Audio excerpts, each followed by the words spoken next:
Welcome to Kenton's videos. Enjoy the video. You'll start by confirming prerequisites so the rest works reliably. First, make sure your device supports AR Core and runs Android 8. 0 or later, this is required. Next, open Play Store and check for an update to Google Play Services for AR, tap Update if available. Finally, grant camera, location, and storage permissions for AR apps. Once done, restart the device so system services reload, and proceed to the next step, to repair or reinstall the AR service.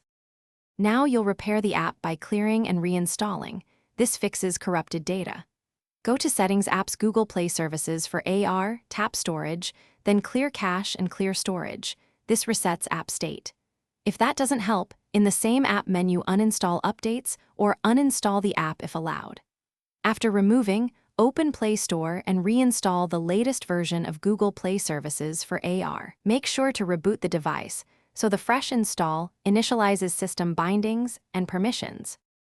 Finish by validating functionality and handling remaining issues. Open a supported AR app and run a simple AR scene to check tracking, plane detection, and camera feed. Recalibrate motion sensors if tracking is off. If problems persist, update Google Play Services and your Android system via Settings System Update.